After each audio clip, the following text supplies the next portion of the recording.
last episode, that was an interesting one.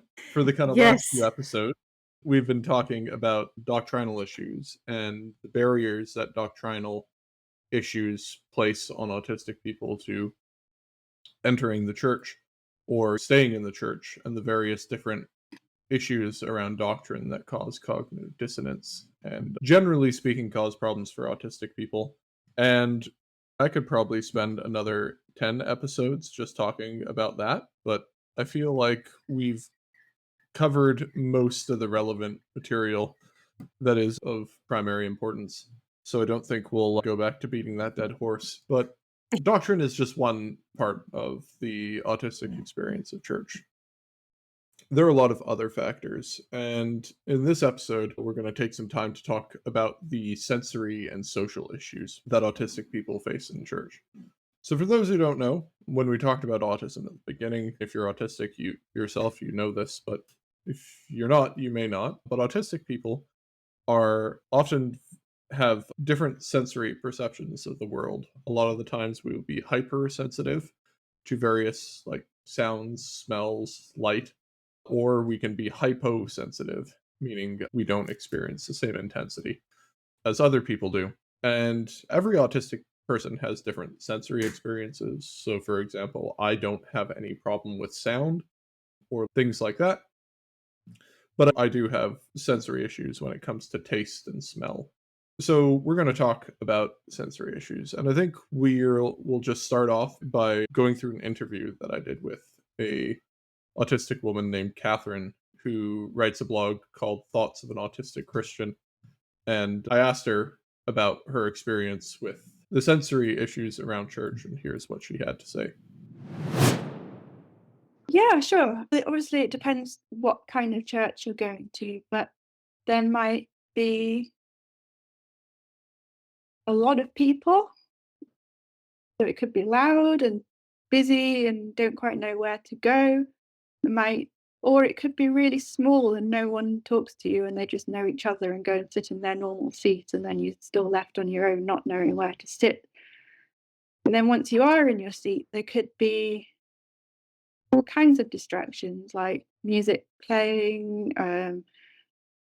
screens, projector screens showing who knows what. They really bug me because a moving picture or text draws attention. And if it's not what you're supposed to be attending to, why is it there? There can be unpredictability in the service. There can be lots of flowery language using lots of analogy and metaphor. And I'm not saying autistic people can't understand those, because we can, but it's not necessarily the easiest mode. I have that problem with a lot of worship songs as well. They use a lot of overblown language, and I don't know what you'd call it, like maybe poetic phrases that don't mean anything to me, or it suggests that it means something else, and then I spend the next 5 minutes wondering why on earth they said that, and then the song's finished. And I don't get on very well with them at all. There's often a bit where you have to go and shake hands with everyone. That can be really uncomfortable. You might There might be a really long sermon that's not engaging. Sound system could be too loud. It can be really hard to talk to people afterwards if they're not friendly. I was lucky in my church that it was extremely welcoming. People were coming up and saying hello and introducing me to other people, and but I know not all churches are like that. Um, and it's exhausting. I'm always really tired after a church service. It takes a lot of mental effort. I don't know if normal people have the same problem, but I'm always exhausted afterwards. So it is like a sensory onslaught for the whole hour or more. Some churches are a lot longer than an hour, and it and then sometimes you'll have churches that are actively hostile to autistic people, telling a family no longer to come because their child's too disruptive, or that sort of thing. or an autistic adult who no one ever speaks to and just leaves them on their own all the time. And when you go back to what I was saying about the principle of Christianity should be love, like where is the love in those situations?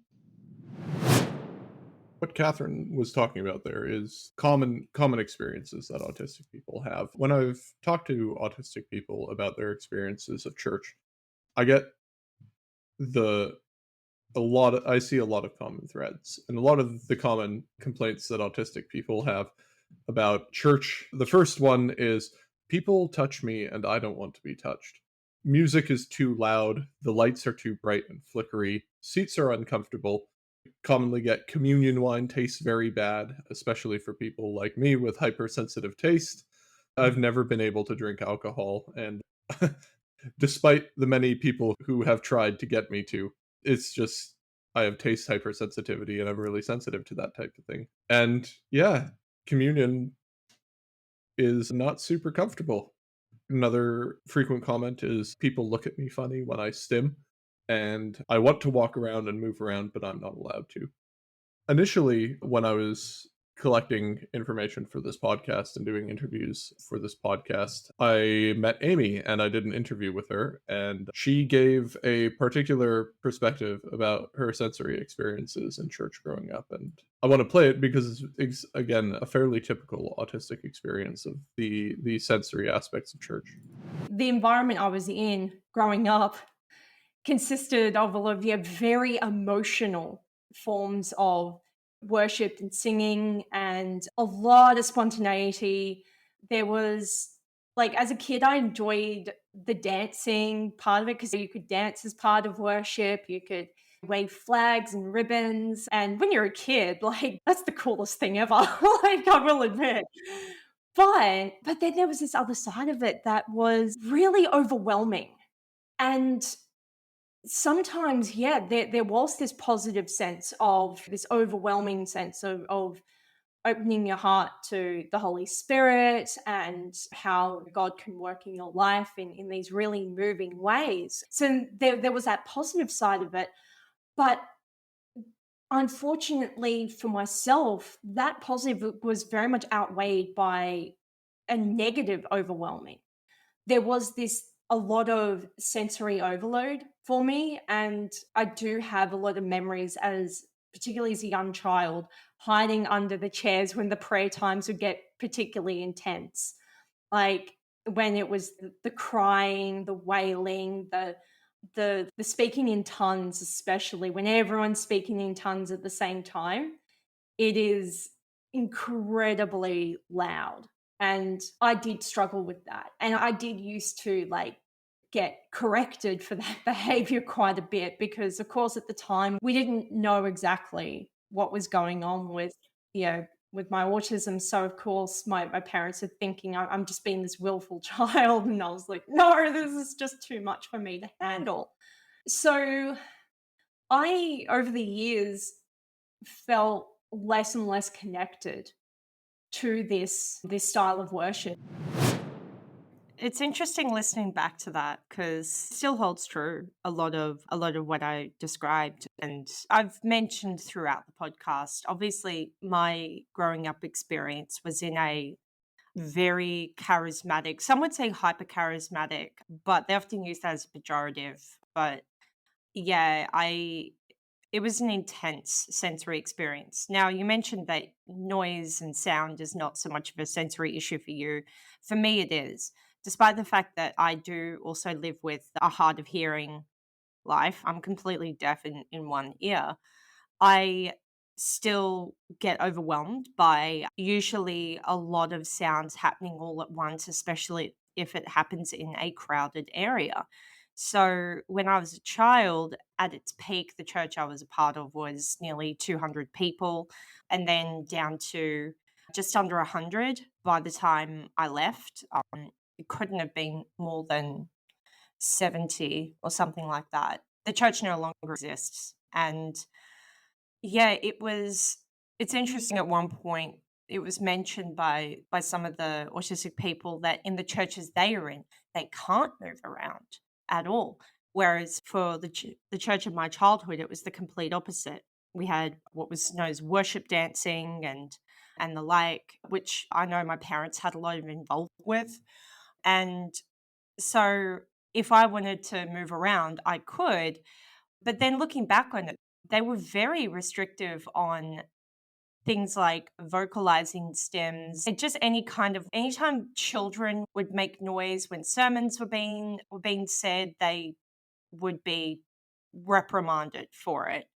And again, yeah, the movement had to be because, oh, you're worshiping God and the Holy Spirit is moving. If you were a very obviously stimming, which is basically a behavior that a lot of neurodivergent people, including autistic people, do. It's not so much a tick, it's just helps autistic people process our sensory input and output in a way that often involves things like movement and vocalizations, and they can seem completely normal. Wearing a pair of headphones when you're walking through the shops, most people would assume you're listening to music, but there can be something a bit more overt, like hand flapping. And with the latter, I do know, for example, we had in the congregation for a brief time, there was a young boy who had what would now be referred to as ASD level 3. He was nonverbal. He would often have things like meltdowns. He would vocally stare and the like. And I was a teenager when this boy was briefly in this church, and at one point they actually performed like some sort of deliverance on him because of a lot of these behaviors, because of the fact that he had meltdowns like during the worship because of how loud it was. And I didn't know a great deal about the autistic spectrum back then, but I knew watching that was wrong. And even as someone who was obviously high masking throughout childhood, I mentioned again, it wasn't so much like just my parents that thought I was being willful. I know that some of the leaders as well thought I was being a willful child, and there was nothing they disliked more than a child being willful or a child being just different and deviating from what they expected a good child to be. They liked the idea of children, but they really didn't like children, to be honest, that being the leaders. And I think my parents really struggled because of the lack of support for that. And of course, when my parents joined when they were very young themselves, and of course, they had these amazing, profound spiritual experiences as a result of being in that church. And despite all its faults, my parents rightly credit it with being so foundational to their current Christian life. But they were not receiving support, and they were baffled as to why I didn't seem to get it. And I think again, a lot of that had to do with the lack of support from the leadership. There was just this idea that if you did not conform to a certain type of behavior, even in a church that is supposed to be all about this spontaneity, it was still spontaneity under highly controlled environment. And yeah, so it's interesting hearing that back, and yeah, realizing that even in places that are supposed to put forth this idea of spontaneous versus structured worship, autistic people still can't be free to be ourselves in such spaces. Yeah, no, that's like the number one thing that autistic people will say is that they don't feel like they can be themselves when they're at church. And they feel like church is a uncomfortable experience because of the sensory issues involved around it. Like it's just physically uncomfortable. One of the one of the autistic people I interviewed described how sometimes walking into church felt like he was going to get hit on the back of the head with a hymn book when he entered the door because of Oh the my gosh. level of sensory stimulus that he would feel. And a lot of autistic people will describe church not as a restful place, but something that they need to rest from after they've been to. And they often feel like they need to rest from it because of how overwhelmed they get by the various different sensory stimulus in church. Yeah.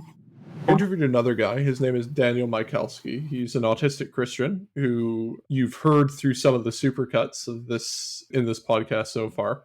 He wrote an article for servantsofgrace.org called Part of the Body, Thoughts on Including Autistic People in Church. And in that article, he talks a lot about the sensory issues autistic people will feel. And instead of us relitigating that, I think we'll just cut to him describing it in this article. Autistic people will experience sensory overload and become unable to handle situations most non-autistics would feel comfortable in. Sensory overload is a very real shutdown of the nervous system and slowing of the body's processing system. Different stressors will trigger overload in different people, and these triggers may also change with age, life events, or how long it's been since their last meal. While the autistic person may eventually adapt, it is an act of Christian care to accommodate for us as we would do with a Christian in a wheelchair. Many children with autism, if treated as a burden or told they are exaggerating in such situations, may pull away from the church as they grow older and see it as dangerous rather than a safe and life-giving place. Worship services differ between various Christian communions and will thus present different challenges. However, in all settings of a gathered assembly, we can become quickly overwhelmed. Large crowds or even small ones can be overwhelming, especially when Christians show genuine love towards each other with hugging and laughing. This true affection can be taken the wrong way. All churches should understand the apparent coldness or running away rapidly that autistics may display in such settings. In evangelical churches, music is one of the main parts of worship that can be overwhelming for autistics. The noise of the worship band can have quite the opposite effect from what is intended, leading to autistic people finding worship an unpleasant experience.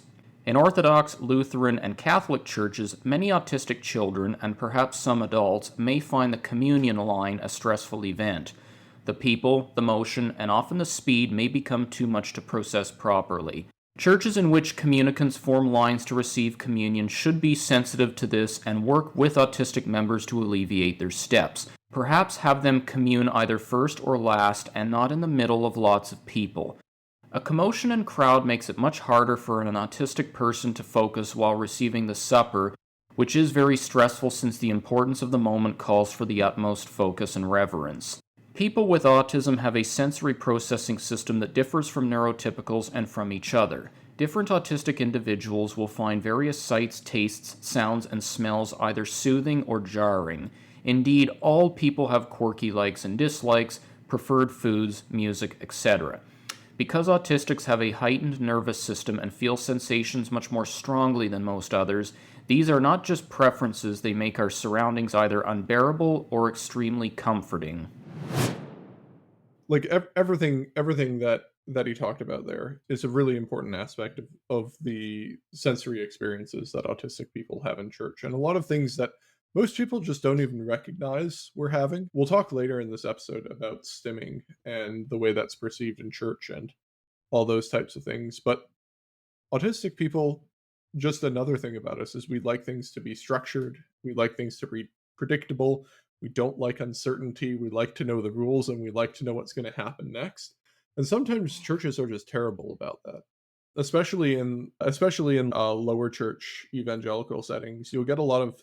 So I talked to one person who was going to a low church evangelical church for a while, and he told me how just one Sunday the pastor decided to completely rearrange the seats and the pews were in the church and completely reorient the Oh. sanctuary without telling anyone.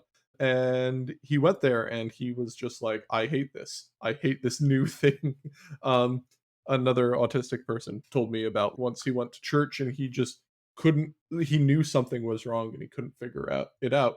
And what had happened is they'd changed the light bulbs and they put in brighter light bulbs. And that just by itself was throwing him off. Yeah. And like these things happen all the time. And I don't know how else to describe it other than it's just painful. Like it's just I it's can I physically think I can uncomfortable. articulate it a bit. Um Yeah, I think I can articulate it a bit. Go for it. I think especially because a lot of people who are not autistic will hear this and you'll probably be a bit puzzled if you're not autistic and listening to this and you're like, okay, but why are these podcasters reacting this way to this situation? So for most people, the rearranging of the seating arrangements in the church space is just a bit odd, but you can deal with it. Yep, we'll adapt on the fly. Cognitively, autistic people don't really quite have the capability to adapt on the fly. We can adapt, but we have to have some preparation before adaptation can occur. And so to walk in and not be forewarned that an unpredictability has now occurred, that is, the seating arrangements have been changed. This could mean that the sensory input and output could also completely change because of different acoustics or different ways that the light might fall. And again, most people who are not autistic, even if they do notice such changes, they're more likely to be able to adapt very quickly. But for autistic people, we might not be able to adapt to those sensory changes at all. So the unpredictability could then have a bit of a domino effect. So if you know an autistic person in your life and you think why are they hyping this up so much? This seems so small. It's because for us it's not. We crave structure and routine because it becomes a way for us to be able to cope in the wider world and to engage in the wider world in a way that makes us have an easier time of things. So even something as simple as a little heads up that, by the way, I have changed the furniture around, come a bit earlier and see how you feel about it. Even that can be enough of a difference between being able to cope and not being able to cope. Yeah, and I think just like another thing to add to that that I don't think many people realize if they're not autistic is that sensorily intense experiences are extremely exhausting. They take an actual physiological toll on you, and Yeah. it makes it very difficult to want to actually go.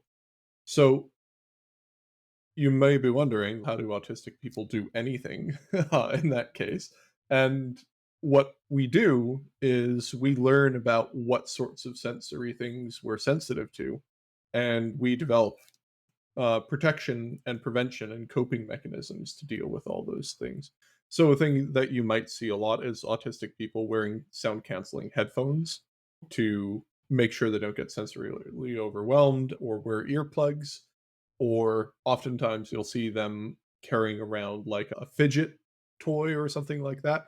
And there Yeah. are lots of different things that they do, but there are also a lot of like non-physical things that they do. For example, scheduling and planning and spending a lot of their time saying, okay, if I go to church for 2 hours, I know after that I'm going to be out for around 6 hours. And so if I go here, I need to plan all my activities there. And they'll often just, one of the ways of coping is simply not engaging in the material.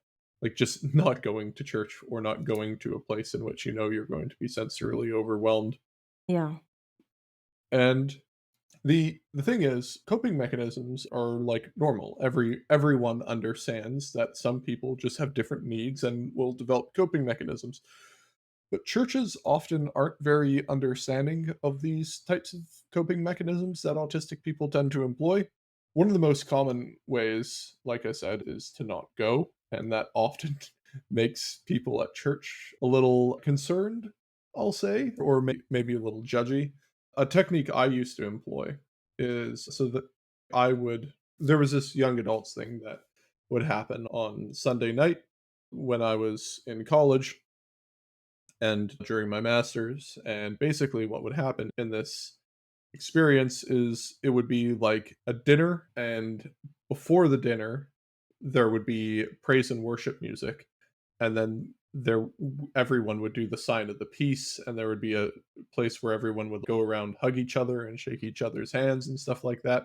And my way of coping with it was to simply just wait outside the door, like show up 20 minutes late, wait outside the door and listen to what was going on inside and just like time it out until I knew it was like the hugging and the touching was probably over, and then I would go in. Oh gosh.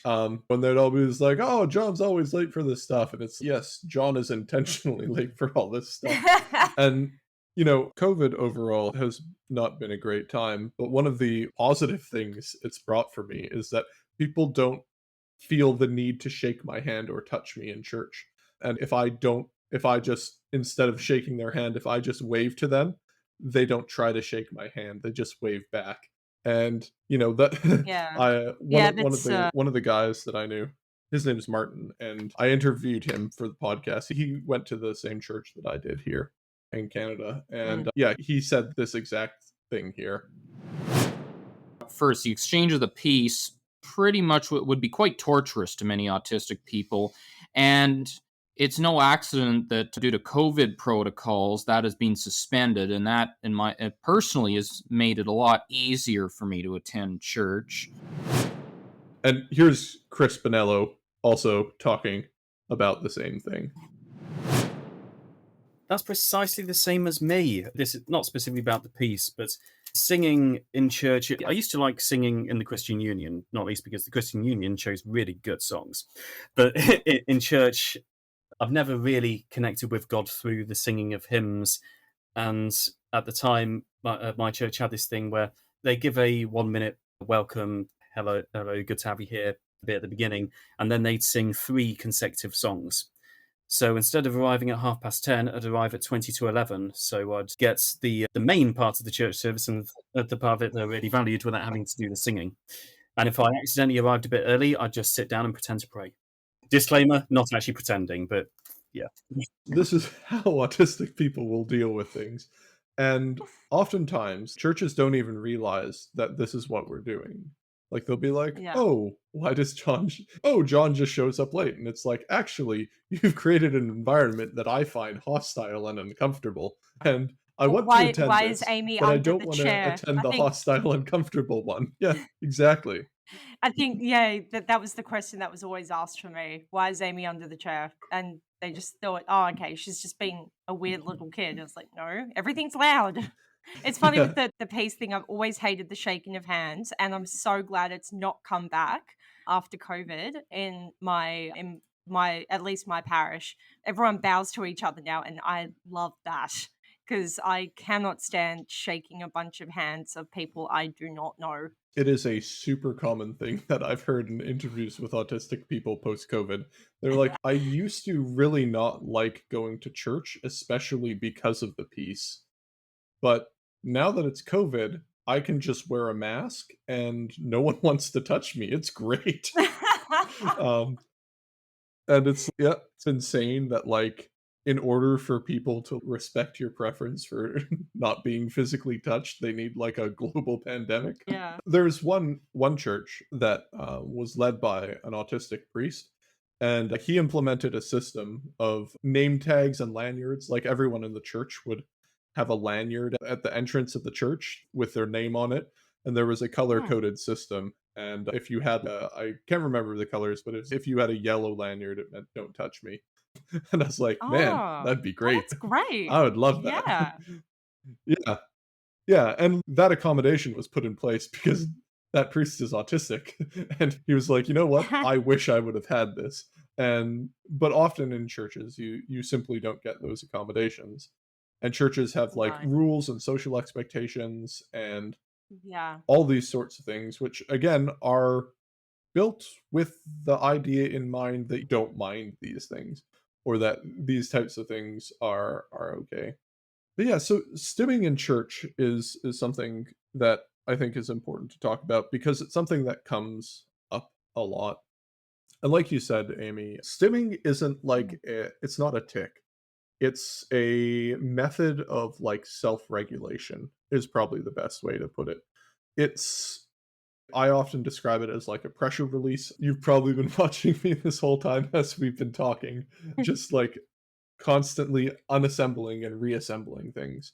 And that's That's a form of stimming that I do, and it's just a mode of self-regulation, and if I don't do it, I get, like, antsy, and I need to do something, and I need to be touching something, and I need to be, like, playing with something, and Yeah. that's what stimming is, and it can take a whole wide variety of different things, or different it can look very different. A lot of autistic adults have, through socialization mostly, learned to suppress their stims.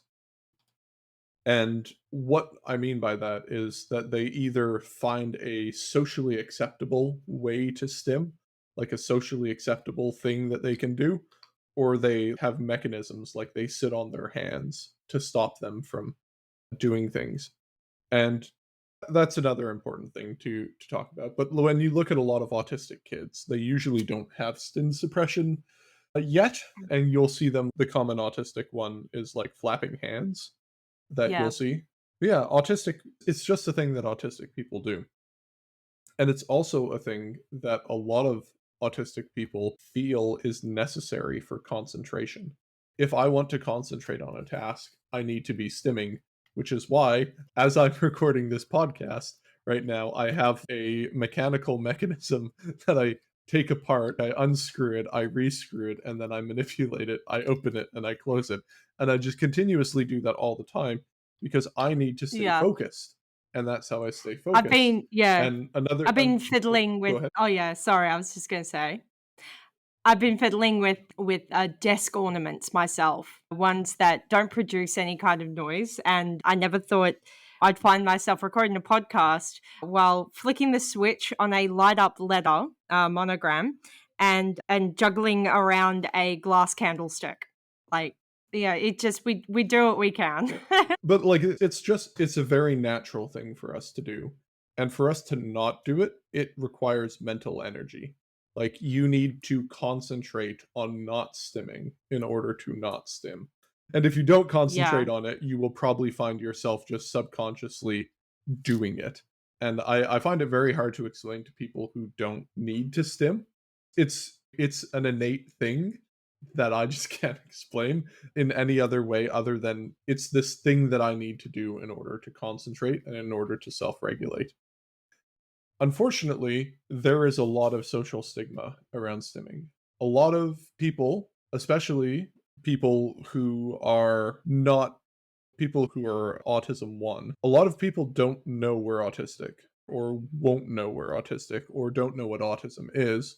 And they'll see us and we speak, we seem articulate, we have, generally speaking, we seem like just a regular person, but then we do this thing which no one else does. And that draws a lot of social miscontent, I'll say. Because they yeah, don't realize we're autistic. They don't realize we need to do it. They just think that we're being problematic or being distracting when we stim. yeah, Stimming factors a lot into the experience of church, especially for autistic people.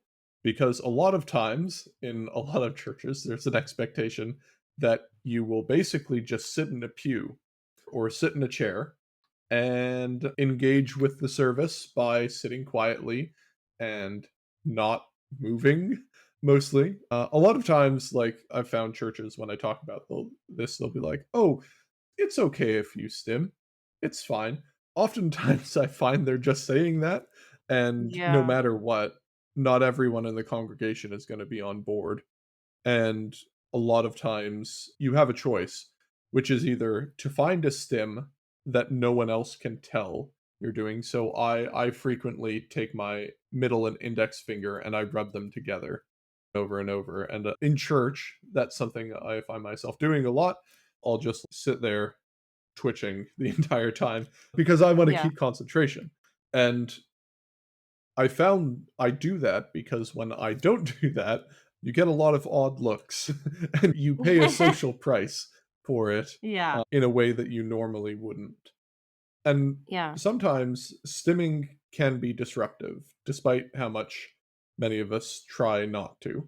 And for autistic people who have autism 2 or 3, sometimes stimming can't be suppressed or can't be brought into a can't be masked or brought into a more socially in line with a more socially acceptable way of doing things. And yeah, I just think it's important to talk about that because it's something that I've heard happen quite a bit. Paul Rimmer, who's an astrophysicist at Cambridge and the father of an autistic child, he told a story that a lot of families and autistic people, especially families with younger autistic people who attend church, know of quite a bit. So he wrote an open letter to the dean of King's College after he and his family attended Evensong, and his son was stimming, like verbally stimming. So he was making noise with the choir, and he was asked to leave. And here's a portion of the open letter that he wrote. I chose to attend Evensong on Trinity Sunday, also Father's Day, with my 2 sons, one of whom is autistic. Tristan is 9 years old and is a clever and joyful child who loves church building services and choral music. He is also nonverbal and expresses his excitement by calling out and laughing. His expressions are often loud and uncontainable. It is a part of who he is, so there is no realistic way for him to be quiet. Many autistic people are like Tristan in this way. Right before the Kyrie, one of the ushers informed me that you had instructed him to remove us. Tristan's expressions were apparently interfering with the enjoyment of some of the other visitors, which was very inconsiderate on our part because tourists come from all over the world to hear the Evensong.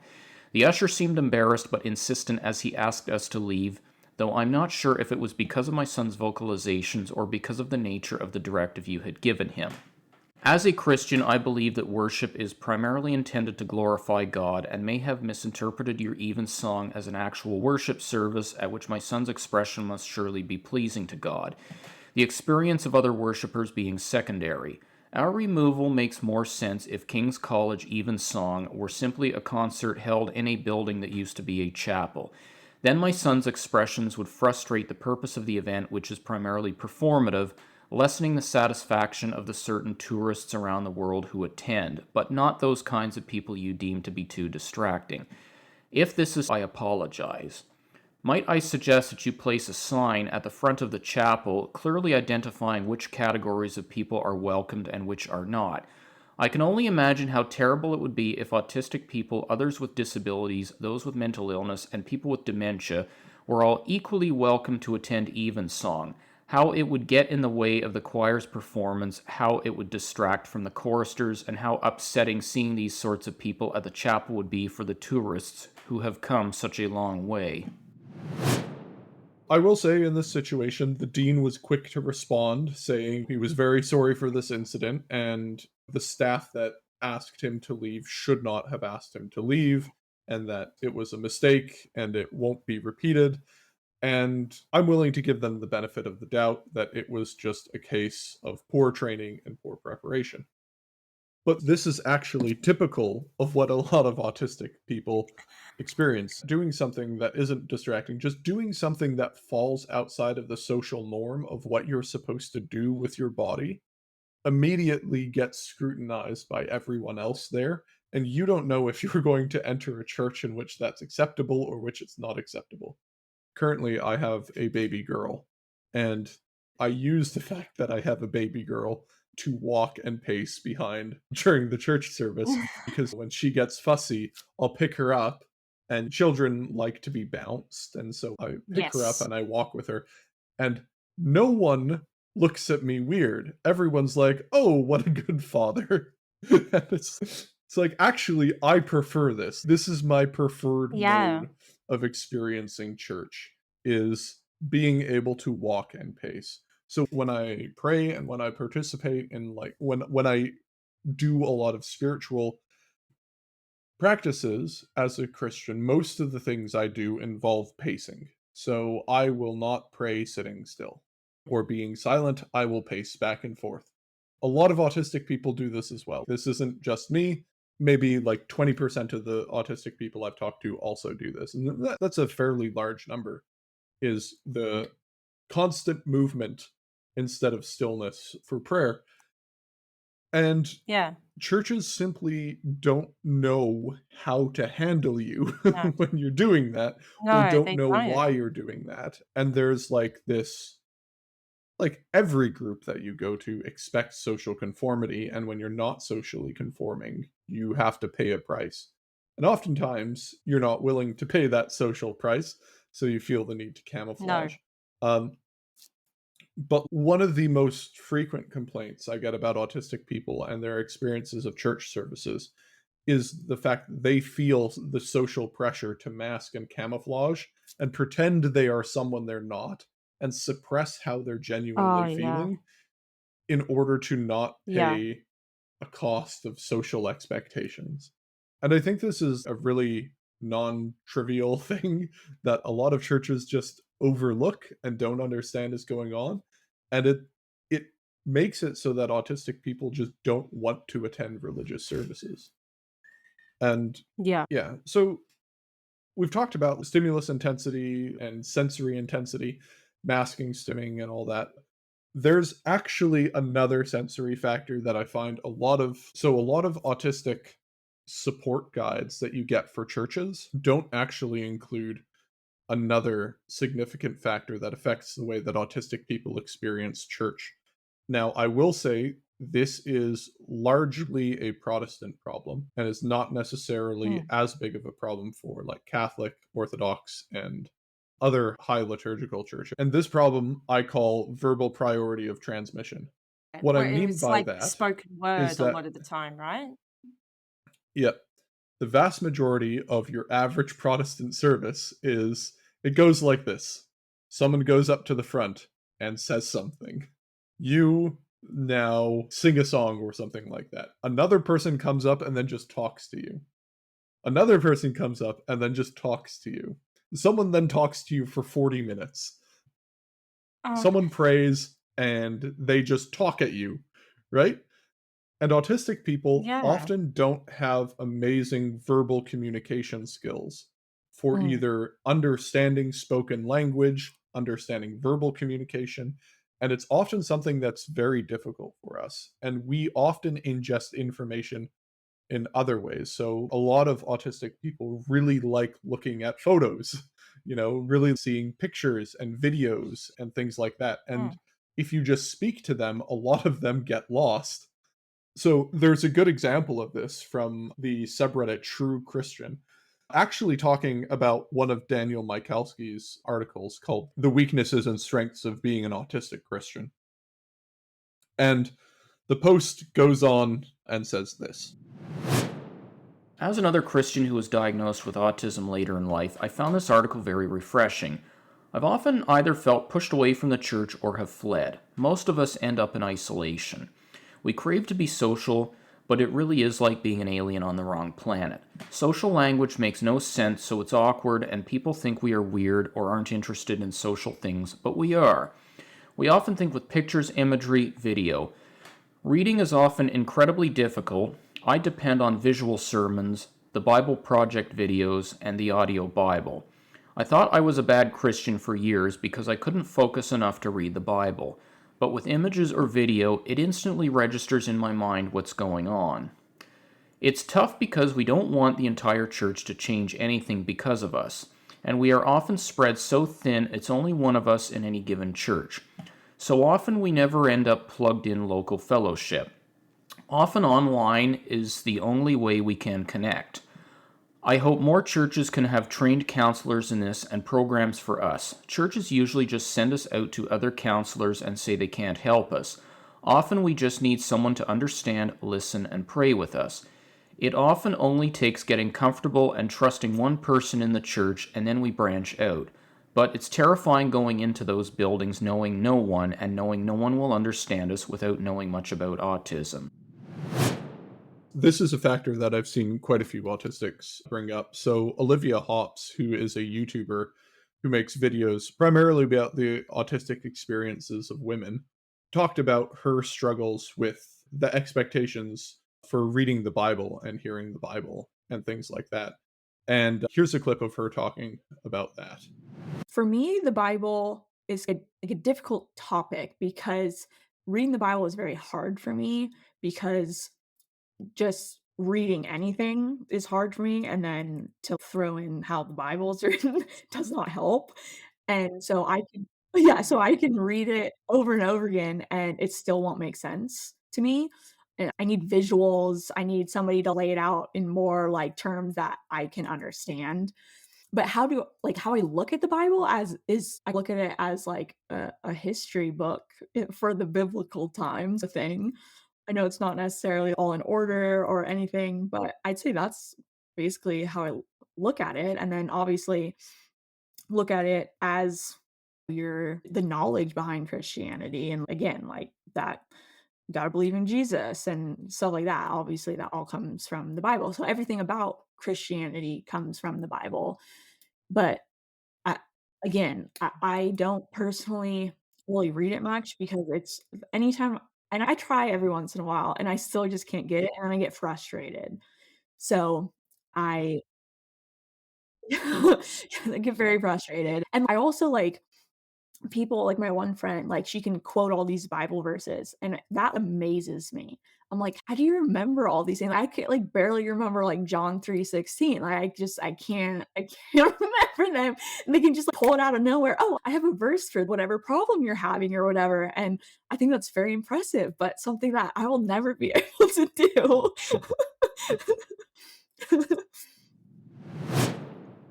And another good example is from Temple Grandin's autobiography, where she talks about the Lord's Prayer.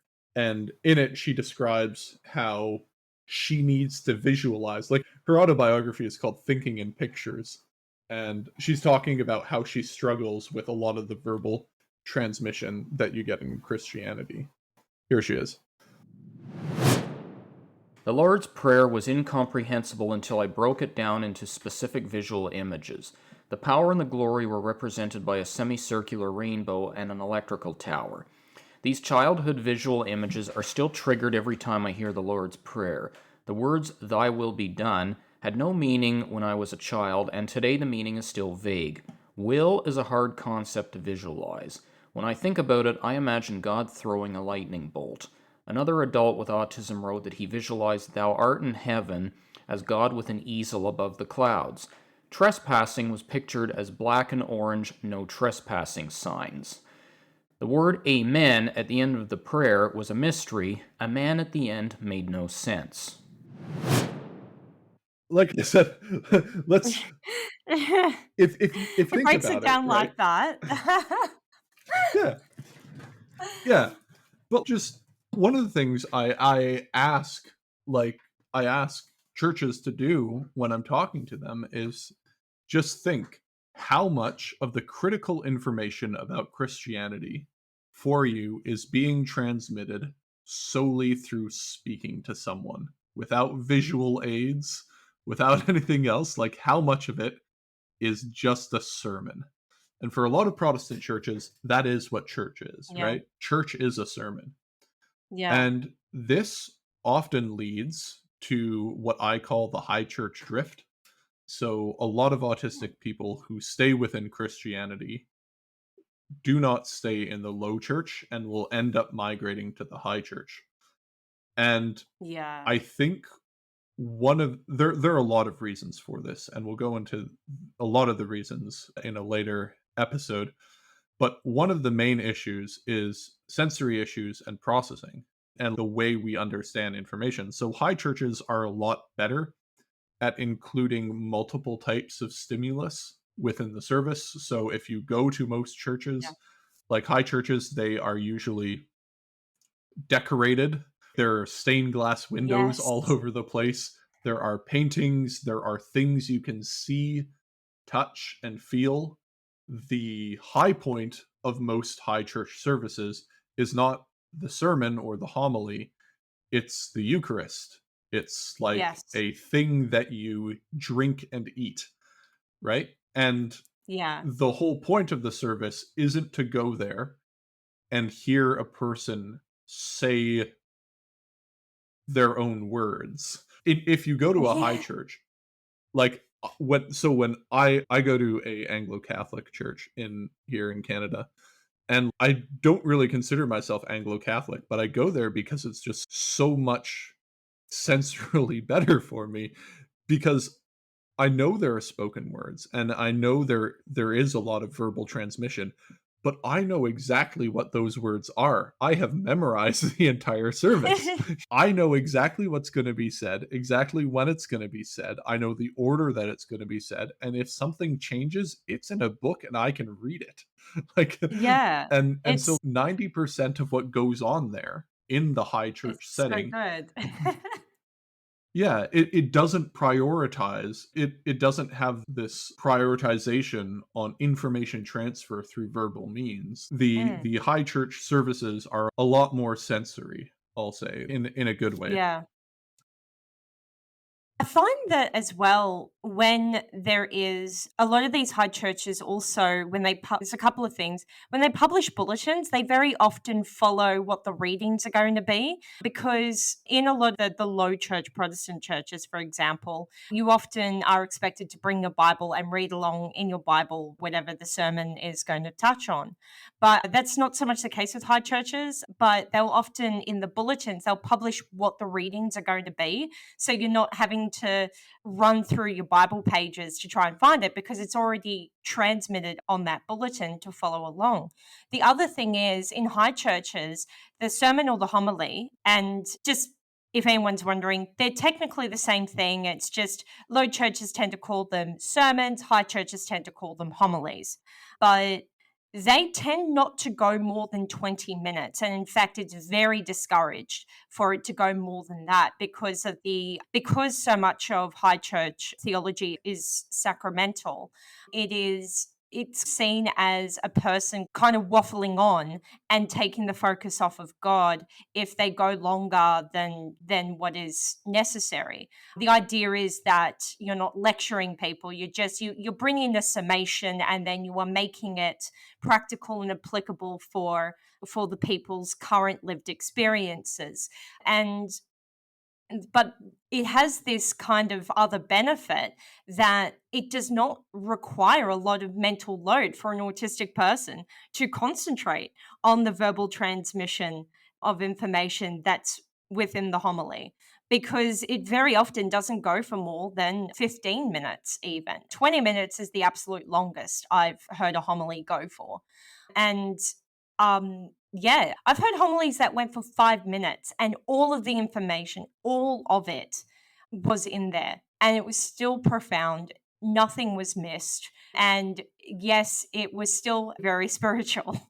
And so that's something else that, like, as myself being in a high church tradition now, have come to appreciate because, yeah, in the church I grew up in, and a lot of people who've grown up in low churches and charismatic churches, and likewise have grown up with sermons can go from anything from 40 minutes to an hour or more, and that is not very autistic friendly. Yeah, and another thing about high church services is there's a lot of sitting, standing, kneeling, and so there's a Oh lot more yes. opportunity to move around and shift how you're standing and what you're doing. The joke is like it's the mass calisthenics. But like, it's actually really helpful for a lot of autistic people. And It then is. another big one is just structure, just knowing what's going to come next so that you can Mm, prepare yourself for something to come, yeah. so that you have that like warning sign that something is going to happen. And also just in general, this isn't true of all high churches and low churches, but high churches tend to just be more low key, like the music is quieter, the just the experience itself is less intense. Mm, um and it's usually a lot more solemn, and there isn't really an expectation for you to like socially perform. The expectation is that you will go through yeah. the motions of liturgy.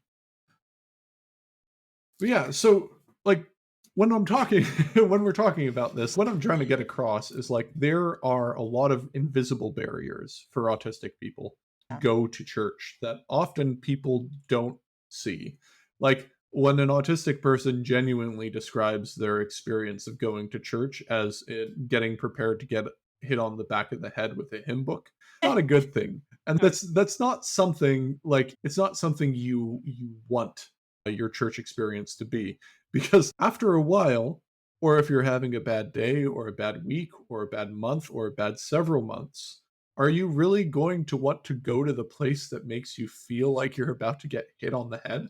Like, Mm. or just in general, no, you're not. No. Having your church services create this sensory minefield for autistics will mean that autistics will be less likely to attend your events. And just in general, if you're asking the question, why are autistic people less likely to be Christian? It's the things like the Christian worship and the Christian ways of like doing Christianity are often very sensorily intensive. And a lot of us just Yeah. don't have the capacity to do them anymore. Yeah. And yeah. So that's the sensory experience. And I don't know, Amy, if you have anything else you want to add or Yeah. that. I If not, we can move.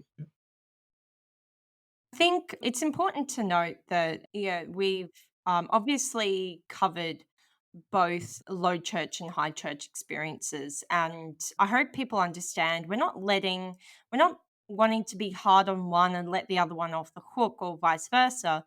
Because as we've discussed, each church presentation can have its set of sensory challenges to autistic people. I would say if you are someone who belongs to, be it a high church or a low church tradition, one, don't take for granted what works for autistic people and think, oh, I can rest on my laurels here. But at the same time, don't feel like, oh my gosh, I have to feel defensive about it because of being attacked. There's a balance. As I mentioned, in some, for example, charismatic churches, autistic people who are very musically inclined, which there is a sizable minority of autistic people who are very into musicianship.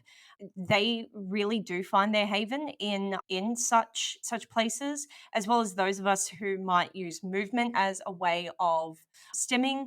And then again, in the high churches, those who the ritualistic aspects can also be a very positive form of stimming while partaking in the services.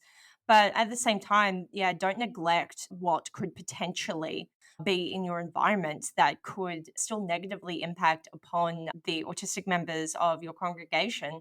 And yeah, definitely consult about that. Look at ways to adapt. I think there can be a lot of potential there, even in church environments where they've been doing the same thing for, let's say, 500, 1500, 2000 years.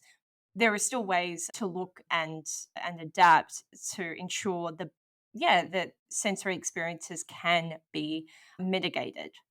Yeah, and if you're looking for practical tips on what you can do, there are some pretty good guides that have been built by autistic people, and I'll link them in the show notes. But also just ask the autistic person in your congregation and they'll tell you. Yes, Just like absolutely. talk Yeah. to them, just see what they have to say. Because again, I'm not bothered really by loud sounds and loud noises. It isn't something that particularly gets to me. So if you ask me, like, oh, would you like to have a sensory room where it's not as loud? It's no, I don't really care about that. What I want is I want to be able to pace at the back of the church without anyone looking at me like I'm a weirdo. And I currently can do that because I have a baby, but eventually I won't have that baby anymore. And I'll either need to get another one so I could pace at the back of the church, or, you know, I'll have to have some basic accommodations. But yeah, and just another point that I should make, just to be explicitly clear here. A lot of low church settings are friendly for autistic people if they're done right. There are a lot of places that I've heard of, a lot of autistics that I've heard of who are very happy in the low church. It's just the low church tends to be one that's more accommodating and understanding and more gracious and willing to do things that other churches might not be, like providing a sensory room for autistic people, like a quiet room that they can just go to participate in the service. So it's not like it's not all bad, but the migration to the high church it's a genuine trackable trend within autistic people, and it happens for a Yeah. reason. It's not because low church bad. It's because autistic people, just generally speaking, find it less sensorily intense. And like they often don't feel like they're going to get hit on the back of the head with a hymn book when they walk into church. And hey, that's a pretty big incentive. Yeah. Yeah, so let's talk about the social experience at church. We talked about the sensory experience, but the social experience. And this is one that is going to be maybe a little rough for some people, maybe, hopefully not, but it's important to talk about. So Yeah. let's get into it. I think we'll start by just playing a clip of my friend Martin. He's helped a lot with the development of this podcast, so he's done a lot of work just listening to the interviews I've done and annotating them and like pulling out things for me for them. Anyway, when I interviewed him, he talked about what it's like to be autistic and what it's like to socialize as autistic. I think life on the autism spectrum, in some ways, is almost like spending your life being Alan Turing trying to break the Nazi codes. In other words, that to be an autistic person is to constantly be trying to decipher the neurotypical codes, the social codes, and that to decipher that code and become a member of a neurotypical social functioning can almost feel like a eureka moment or a moment of discovery or graduation. I think it depends on each. So when it comes to being an autistic person coming towards Christianity, it sometimes boils down to the price of entry, the social price of entry in each individual church, or maybe not so much the price, the bar of entry. And if it's a church where the social rules are very clear cut, I think that would make it more inviting to somebody on the autism spectrum, because we tend to like very frank, clear cut social rules. So, And very clearly stated social rules. yes, we're not always the best with ambiguity. And what it is, I would say it needs clear cut, clearly expressed rules. And B, the price of transgression from the social rules has to be low enough that it doesn't feel too dangerous. Can you explain what you mean by that, like, initial price of entry?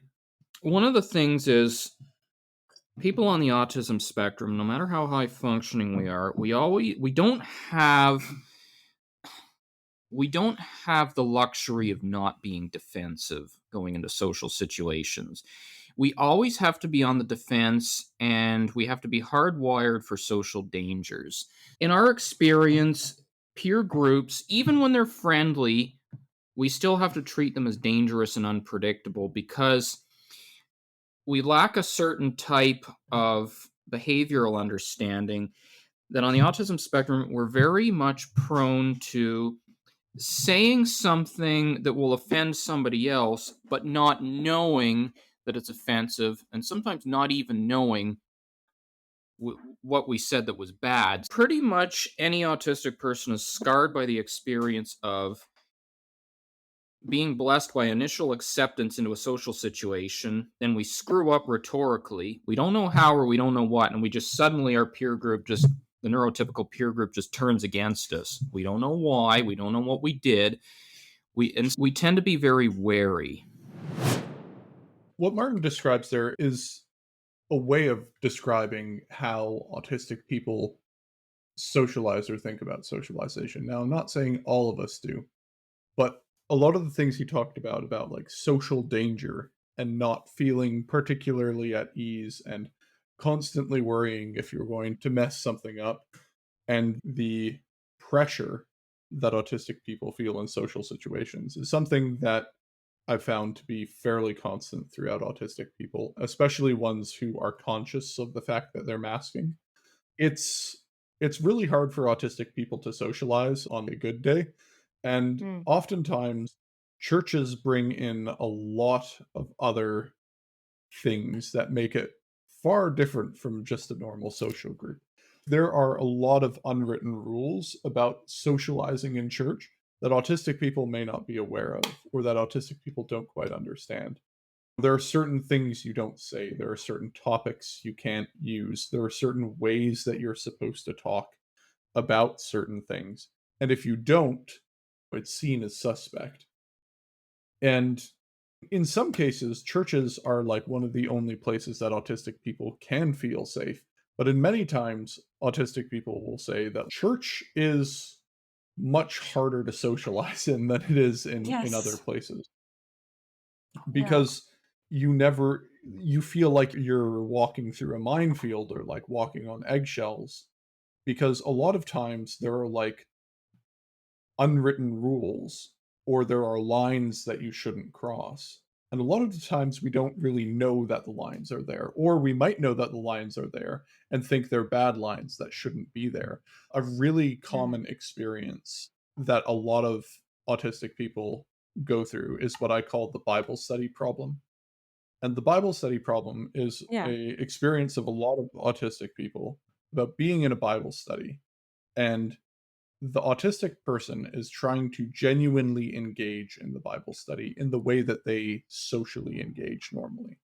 And Bible studies, autistic people often really like them because they're places where they get to intellectually engage and where they get to discuss things. But often what they will find is Bible studies aren't places where people go to intellectually engage. Bible studies are where people go to socialize around the Bible. And they're not looking for disagreement. They're not looking for debate. They're not looking for a kind of intense engagement that autistic people just naturally are driven to. And like, it's what makes us excited. Like, we're trying to figure things out. Or, someone will say something that isn't right. And you're like, oh, they are mistaken about this thing, or they don't understand the context in which this verse was written. I should tell them so they don't make the mistake.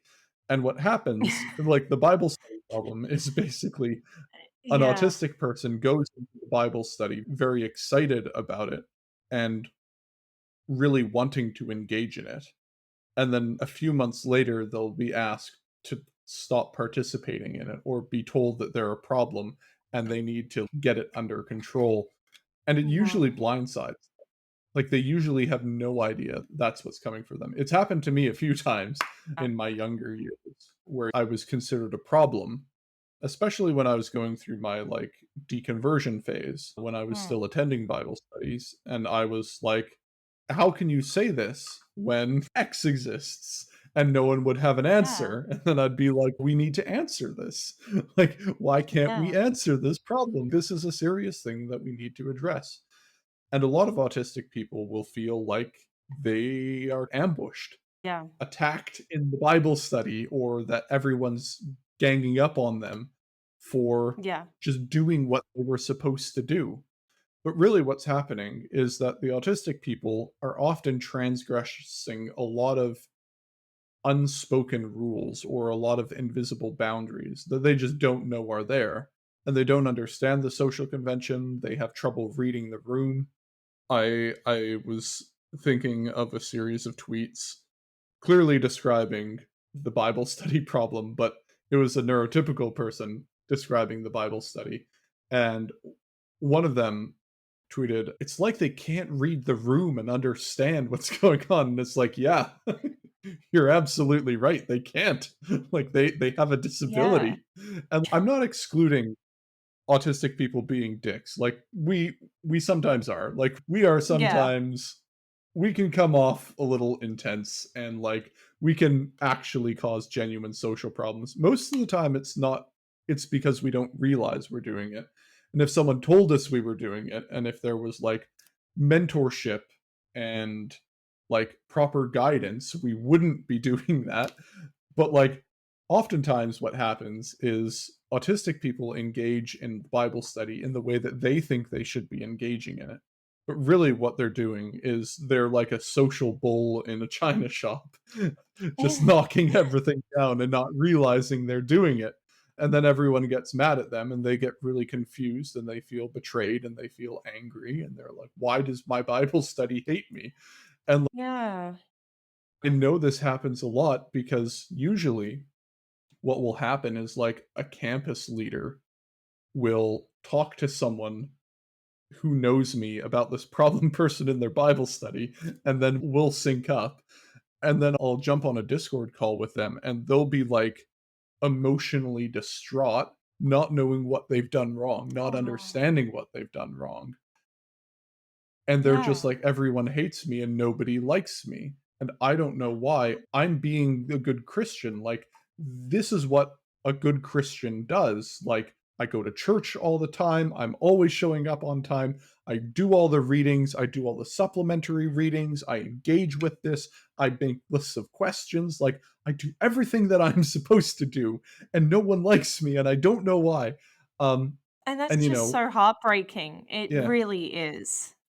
Yeah, and it is such a common experience for both autistic men and autistic women. I have seen us both have almost all of us have an experience like that. I had a And similar experience not too long ago, and it wasn't even a Bible study. I wasn't even talking, and I had this experience.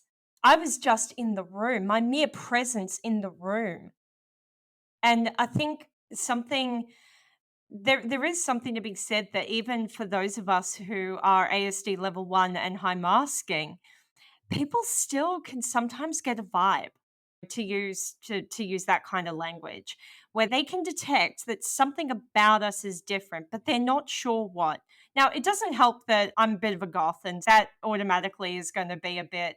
I yeah, I wear some pretty wacky outfits. I do not discount that, but the event that I was at, so I've mentioned before, I'm part of the Catholic Diocese of Parramatta, and in October of 2023, they had a synod, and it's the first synod they ever had. It's quite a historic trend that's happening right now in the Catholic Church under the tutelage of Pope Francis to have a quote unquote synodal way, as a very collaborative, very much a sort of implementation.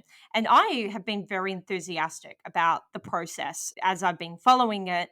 And in the months before the synod, they had a series of listening sessions. And so I was keen. I planned my whole day around the fact that I was going to go to this listening session that was happening close to my place. And I show up, and I even see some people that I'd known previously from university and from other events and the like. And people are starting to sit down in the tables.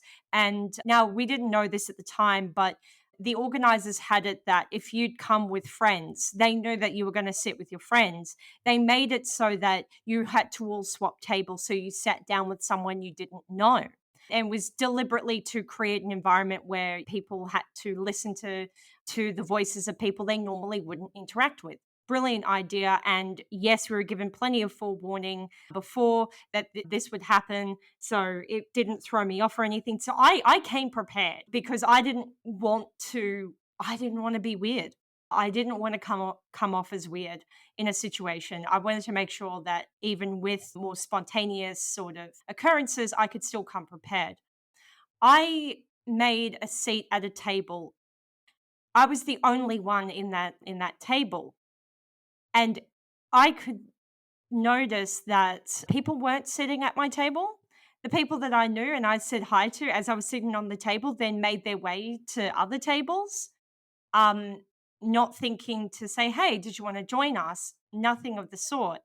So immediately I'm like, "Oh gosh, like that is okay. Did I do something wrong? What's going on here?" And then I made a point of looking around the room, and if any stranger looked in my general direction, I'd give a polite smile and yeah, and nod. And they all avoided me. And the reason I did that was because I noticed that was happening across the room. And there were strangers that were even inviting each other to each other's tables, saying, "Oh, do you have a table? Oh no, come sit here."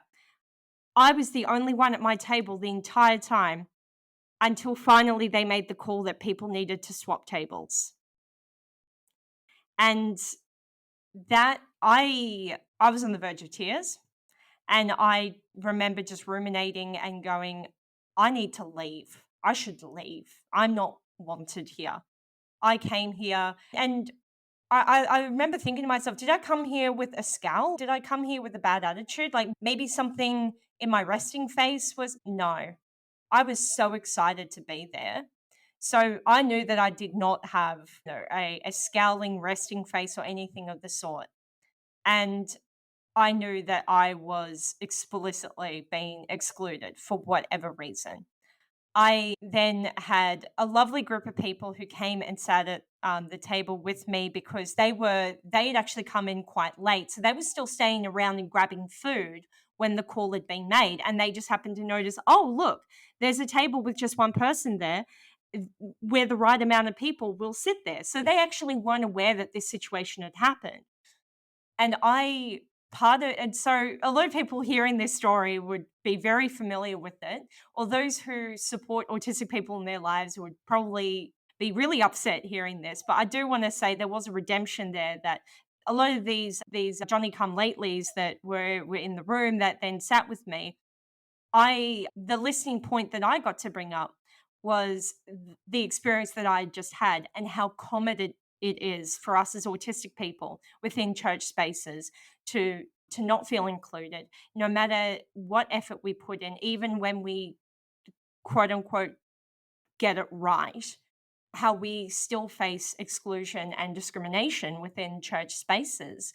And when they realized that it happened, they were really sad to hear that, because they said, oh my gosh, had we been here earlier, we would have gladly sat here. Like, you seem like a really lovely girl. And yeah, and for them it became a very educating experience, which then immediately lifted my spirits, and to the point that I'm actually featured in a couple of the videos they had, a Vox Pops thing that they did afterwards, about how the listening session went. And I will say, to their credit, the ministry, the mission and engagement evangelizing team of the diocese, they saw the unedited footage where I mentioned about that, which of course wasn't included, which is fine. But they, to their credit, they came to me and they were like, we are so sorry. That's what happened. We feel awful that this was how the first half of your night went. So yeah, so it's so funny you're discussing like the Bible study problem. Is sometimes the Bible study problem can happen without us even saying a word, and that's scary. Yes, and a very frequent experience that I hear from autistic people is when they move to a new city or something like that. Church groups can be pretty cliquey. They can have their established social circles, and Ooh. often really hard for us to penetrate those, and a lot of times we just sit on the outside and feel lonely and excluded. And like the Yeah. feeling of being socially excluded is something that we're all pretty intimately familiar with, and Mm-hmm. it Oh yeah. often hurts more when you're being socially excluded at church, because church is the place where you're not supposed to be socially excluded. Like you have this expectation that it's not the place. Church is just another human organization. So of course you feel that. But Yeah. what you just described is an experience that I think I've experienced it. I know a lot of other autistic Christians have experienced it. And it's just very difficult for a person who doesn't have a lot of the social skills or intuitive social senses of stuff to Yeah. like actually integrate. Like I've so I'm not a goth, but I am like a 6'7". I'm like a 6'7", 280-pound ex-army officer, and I intimidate people just by existing. I've got like a Yeah. tattoo sleeve of Oh wow. Yeah. of people getting killed. Really, like it's Oh my I have a gosh. battle scene and then the sacrifice of Isaac tattooed on me. Anyway, people also just generally find me intimidating, and Yeah.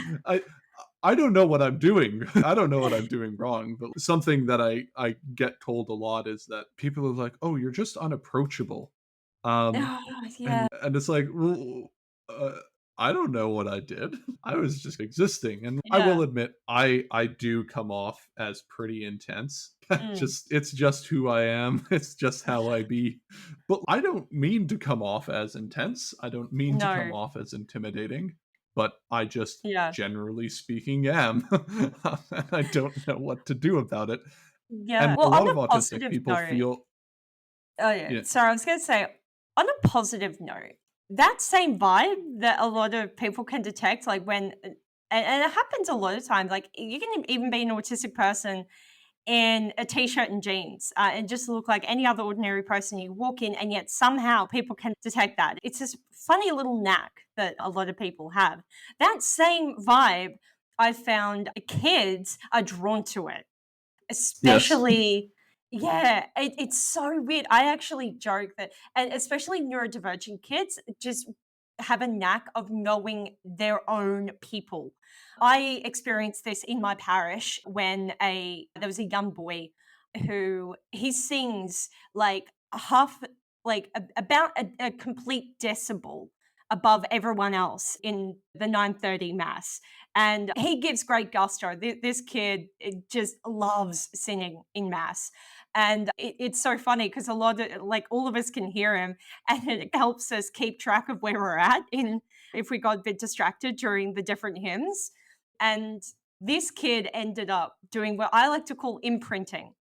And this is a phenomenon I experience when you're a divergent kid be it in a, say, at a school environment or volunteering, when I've been doing volunteering roles in school holiday clubs, or even at my parish, where the neurodivergent kids just follow along behind me like a bunch of little ducklings that hatch next to a speaker. Like it's that phenomenon where suddenly they're all like wanting to gather around and talk to me. And I'm not doing anything.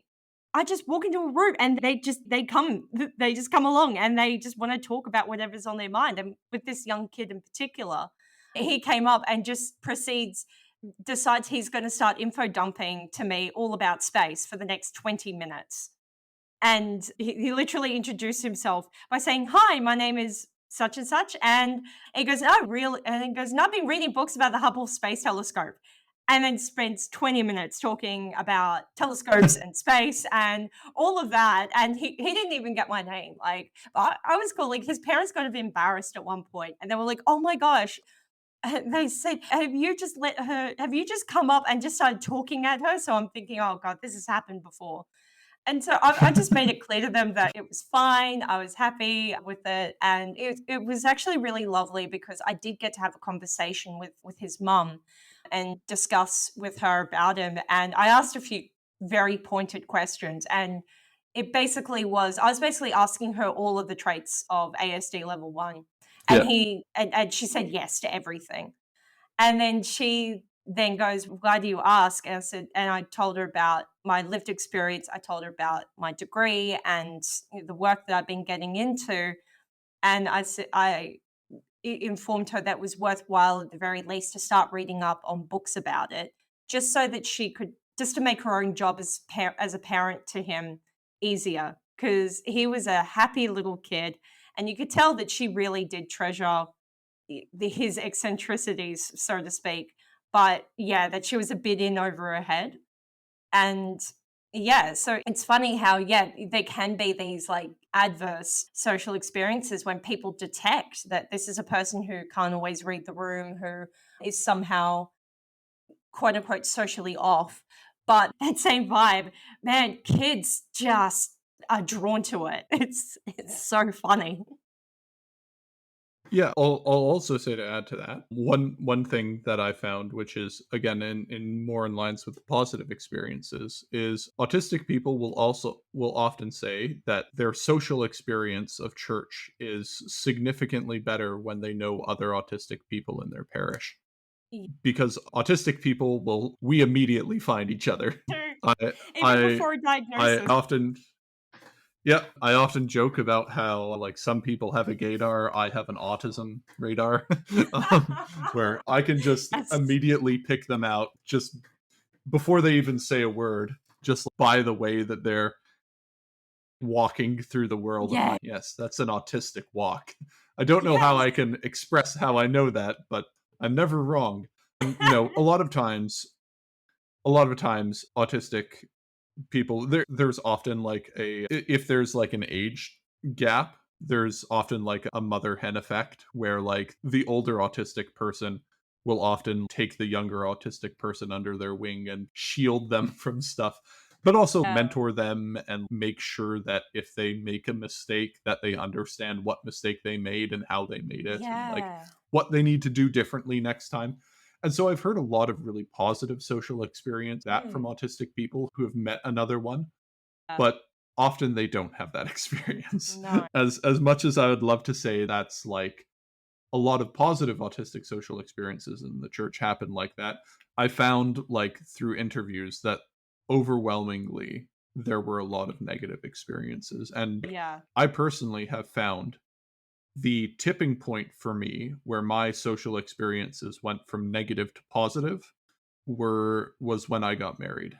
And I have Mm. a very neurotypical, very extroverted wife who is extremely, I joke that she's like the opposite of autistic, whatever that is, because she's like a very intuitive, socially aware, caring person who like immediately knows how to read a room, and she's a nurse. Yeah. Like she's anyway. And so I found like the differences between positive social experiences and negative social experiences was when I could put my wife between me and the other people, and my wife would act as a mediator between me and the Yeah. rest of the group. Yeah. And they all really would like my wife. But like when I was by myself, it was always a pretty negative experience with very few exceptions. The only exceptions was like when I was in the army. So even I was still an atheist at that point, but like when I Yeah. was like attending, like if someone would invite me to a Bible study or something like that, and I Yeah. was in the army, other guys in the army would act as that social bridge for me because they're like, he's really good at his job, trust me. Like this, we know that he might come off as intense, but he's really useful. And so like that usually happened. But overwhelmingly, a lot of the autistic experience of church isn't exactly Yeah. the most welcoming. And there are other aspects to it too.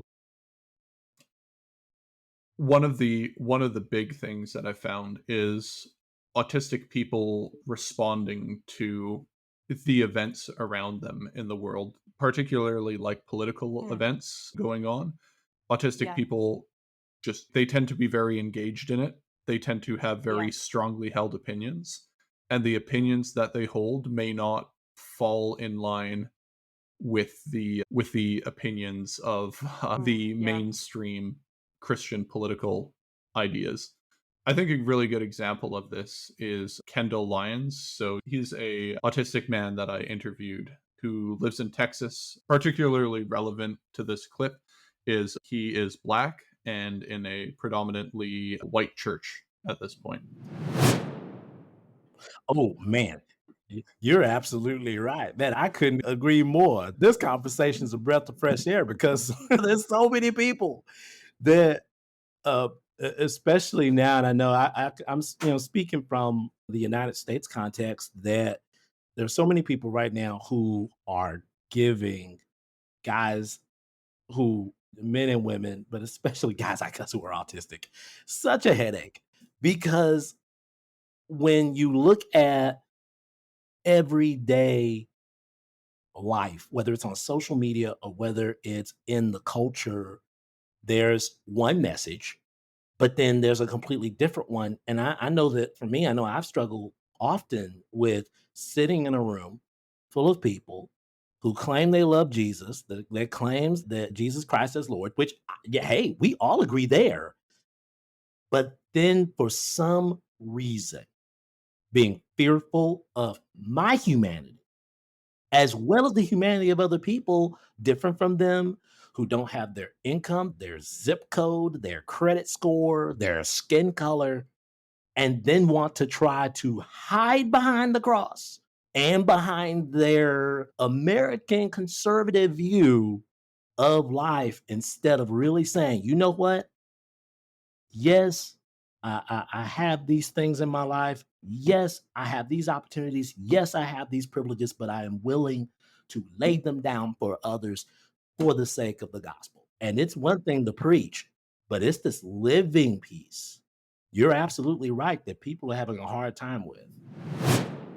I think that is like Kendall's experiences mirror a lot of what I found. So this is actually a really interesting trend that I got from data mining. So when I was data mining, collecting data just in 3-month intervals over a 2-year span. Those years intersected some pretty significant BLM protests and the Yeah. election of Donald Trump. And something that I saw a lot, especially because collecting data from English-speaking people, so the majority of them are in America, there were a lot of posts from autistic Christians being like, what happened to everyone else? Yeah. Can't we see this guy is breaking the rules? And a lot of the autistic people were like, okay, so clearly I'm supposed to respond to this way to this political situation. Or they would feel really strongly about Black Lives Matter, about how Christians should be supporting Black Lives Matter. But the general political views of the church they were attending were not in line with it. Now, again, I'm not saying every autistic person is like supportive of Black Lives Matter or not supportive of Donald Trump, but in general, I found a lot of autistic Christians weren't when their churches were.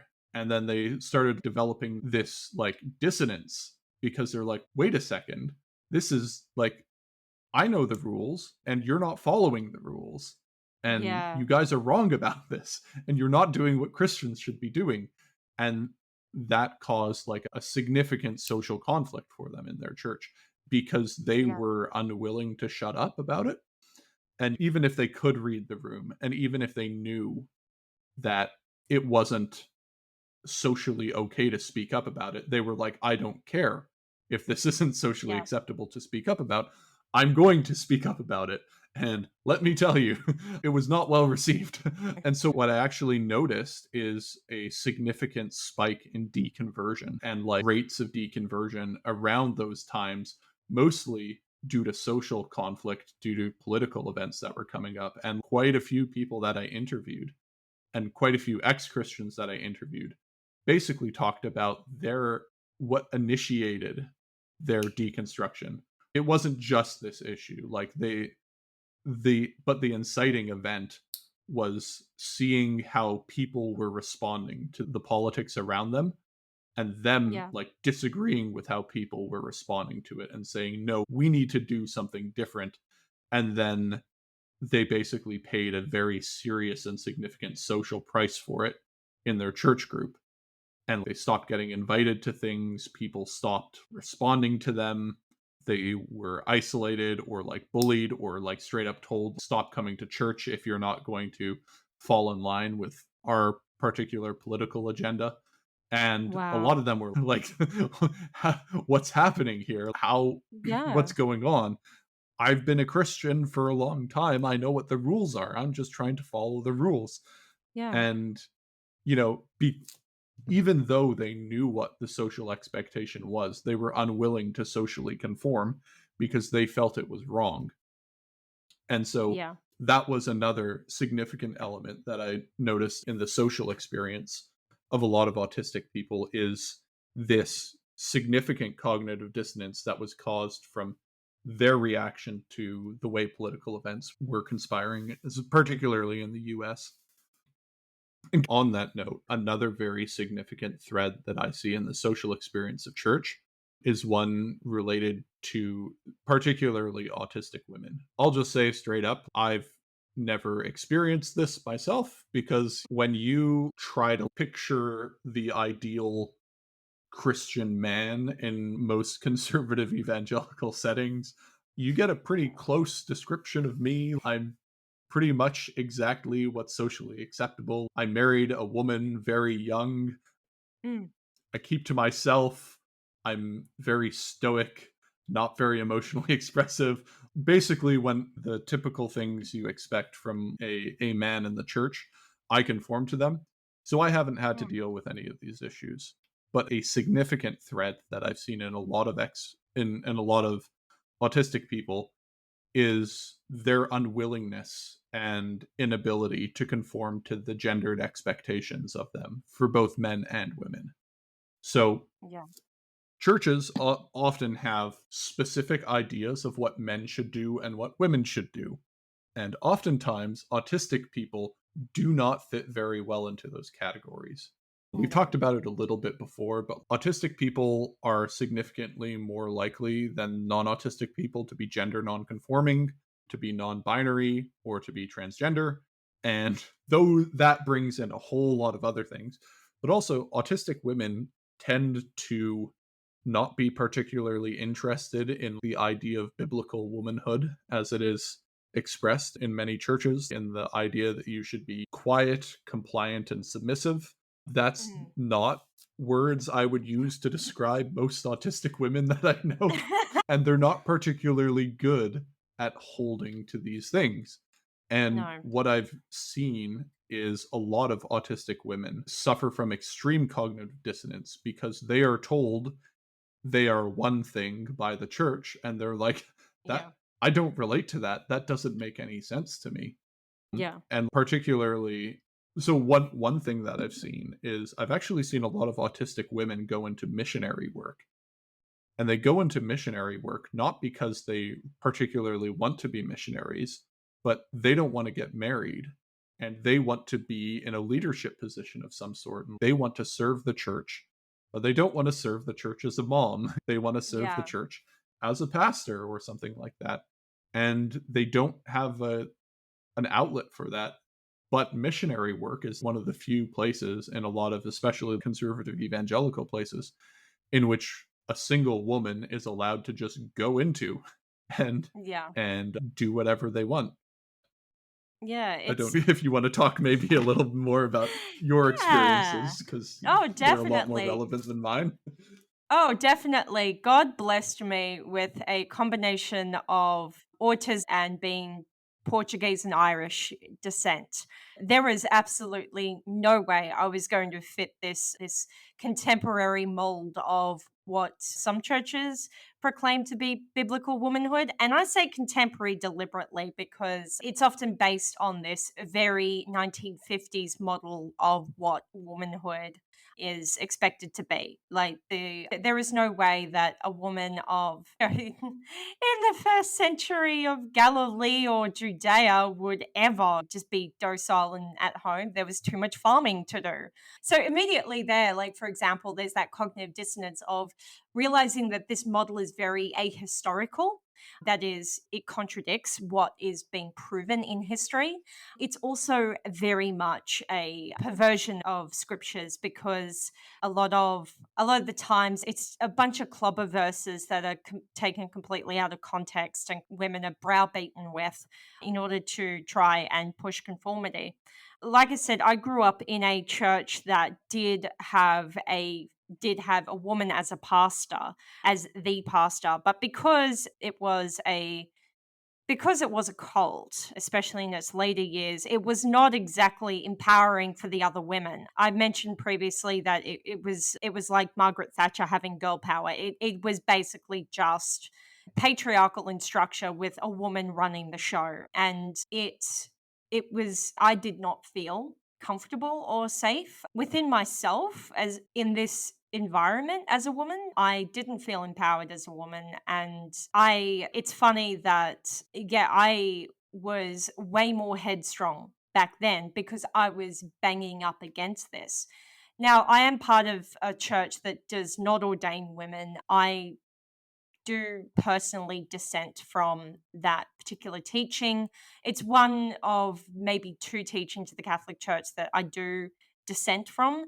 But that said, I actually feel a greater empowerment within my current environment than I did when I was in my previous one. Partly to do with the fact that it's not a cult of personality, that definitely helps. But as well as that, there wasn't this push of one of women like it doesn't make marriage an idol for women, for example. It very much allows space by the very nature of, for example, having nuns and religious sisters exist. You're given this option of living a life that is communal, that is very woman centered, and is profoundly spiritual and does not involve marriage and children. There's also things like vocations like consecrated virgins or celibates who basically are not part of a monastic or religious order, but they consecrate their lives to God and do not marry, do not have children, but still live in the world and serve the church in that way. And even outside of those vocational things, there is a greater acceptance of single lay women. My growing up years, if you weren't, you either had to be married or in ministry or both. And you couldn't, once you turned 18, you couldn't just be a layperson. You had to be involved in some ministry. It was pretty much an obligation. And thankfully, I got out not long after I turned 18, so that I was very much spared from that. But it, but again, it very much, does make me feel empowered that I can just navigate life and my faith and be and have the personality that I have. Yeah, I've been openly feminist since I was a teenager, and in some Christian circles, that is a dirty word. One, it is not contradictory to scripture, to God, no matter how many times people might say that. And two, even if you think that, I frankly don't care. It's yeah, okay, fine. Yeah, you can think that. That's fine. I don't care. I'm just having this is my faith with God. That said, this is not to let any of the high churches off the hook. Obviously, while being a clergy person is not the be all and end all, and we do need to dismantle that kind of clericalism. At the same time, the excuses that are used to not ordain women are pretty bad. And I have read and reread the reasons, because of course I have. And it's a very difficult decision to dissent from such a teaching, especially when you're an autistic person and you want to, so to speak, get it right. So I know that people will state the reasons and urge me to look into them. Trust me, I have. And the other thing is, unfortunately, and I think we will explore this a bit later, but there is unfortunately an alt-right undercurrent that has been really infiltrating, especially the more conservative Anglican churches, the Catholic Church, and the Orthodox churches. And this has, online and offline, made some of these church environments also quite unsafe for women. I myself have had to confront this in real life when I've been at Catholic events, especially when I've been to ones that were held in the Archdiocese of Sydney, which is considerably more conservative than the Diocese of Parramatta. And I have seen, unfortunately, people, mostly young guys that don't know any better, and unfortunately are often autistic guys who have been sucked into this rabbit hole. But I've seen that sometimes from priests who should know better.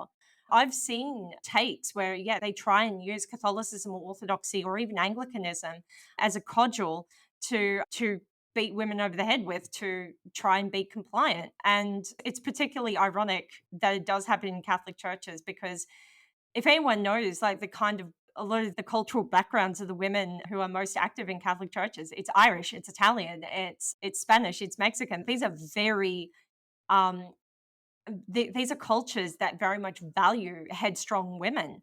And so it's a sad irony, but it's a very pointed irony that happens in, I think, as well, in all churches. There is also an issue with women's bodily autonomy. And no, I'm not discussing like pro-life or abortion issues. I am more discussing about just our way of existing in our bodies as women.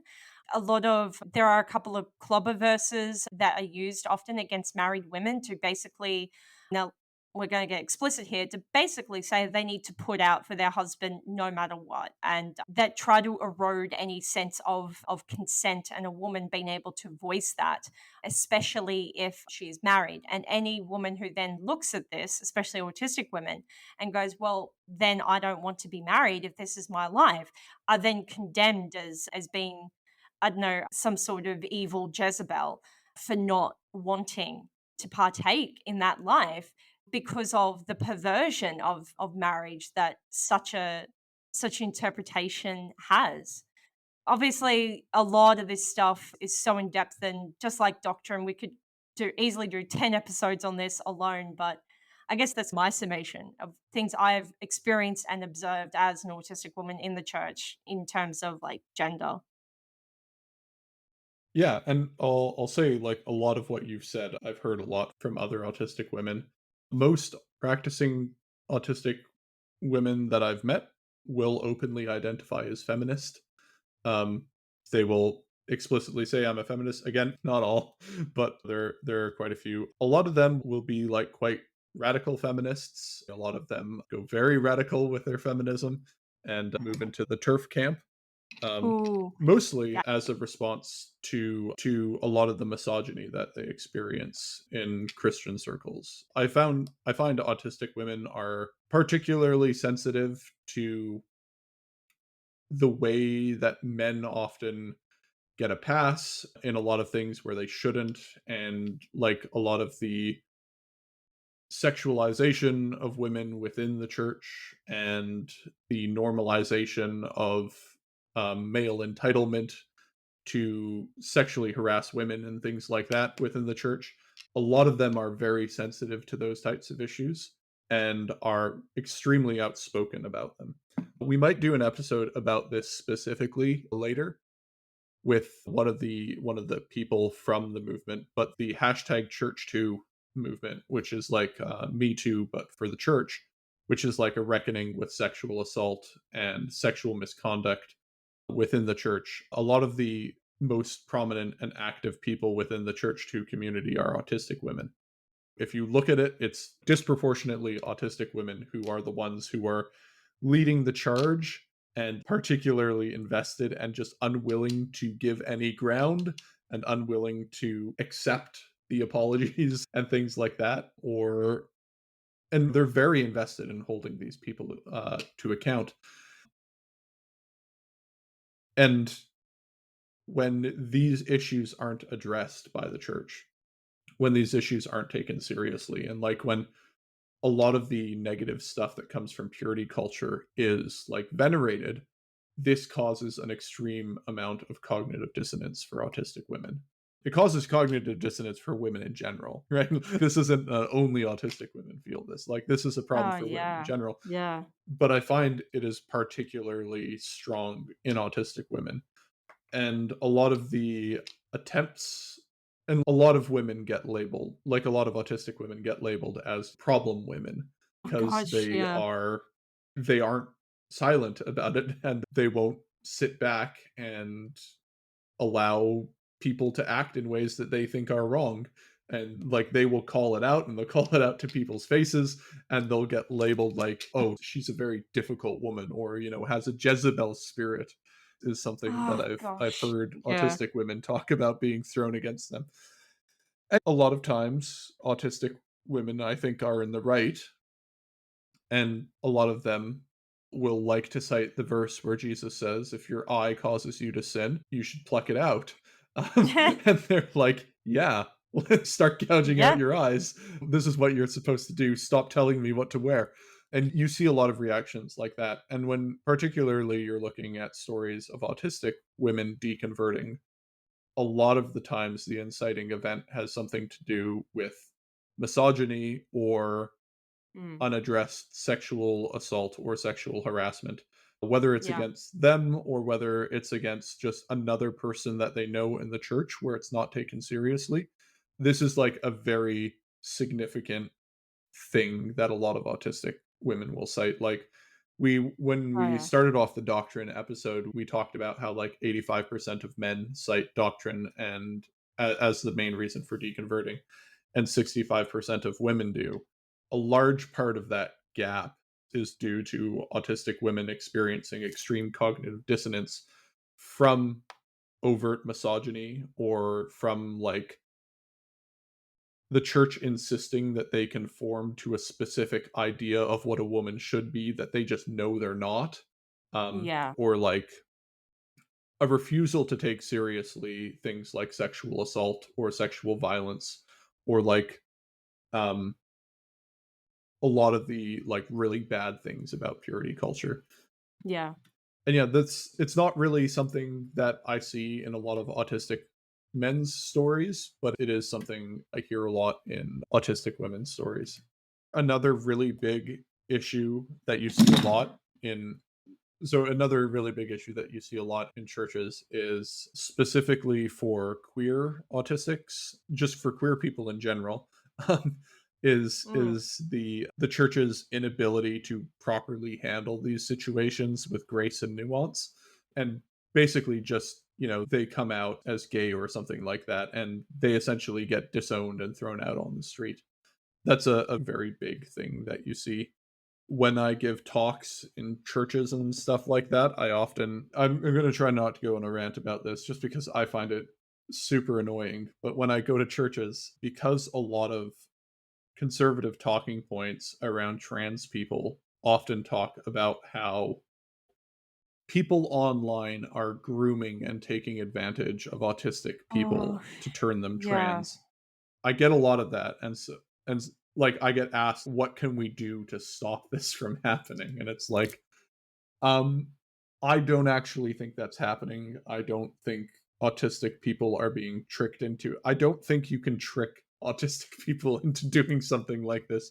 We No. are, and it's not social contagion. Autistic people are the least likely to be caught up in social contagion. What's going on here is they're probably trans. They're probably just trans, or they're probably just don't understand why they need to conform to these social ideas of what a man or a woman should be. And there's nothing really for you to do to fix this. Like, I Yeah. I don't know a single autistic trans person who I've talked to who's been like, "You know what? I think I would have understood and, detransitioned if someone had just told me the right Bible verse." Like that isn't what happens. Like No. it doesn't work like that.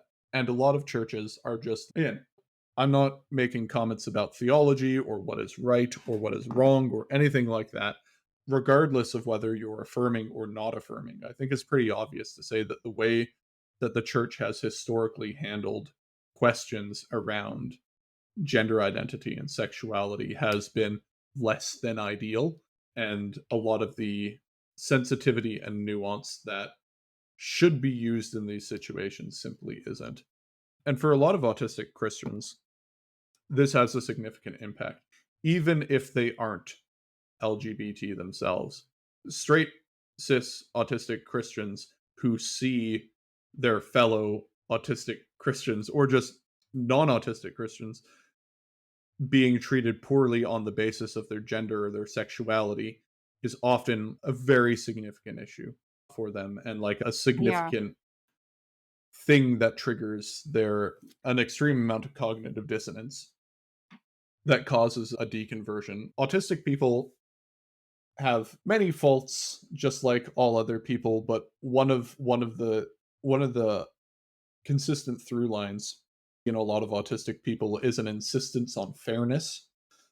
Yeah. How that plays out is often very different from person to person, but a lot of times you'll hear autistic Christians saying that the church isn't being fair here. And even if they're not the ones who are the target of it, they see other people not being fair and they get mad that other people aren't being fair, and that like really Yeah. bothers them. And yeah, so moving on from that, I think another really useful point about autistic Christians and the social aspects of church comes from Grant McCaskill in his book Autism and the Church: Bible, Theology, and Community. And in this book, McCaskill talks about how churches, as well as just human organizations in general, are subject to the whims and pressures of normal human organizations. And these organizations will often value people, traits, and skills while devaluing others.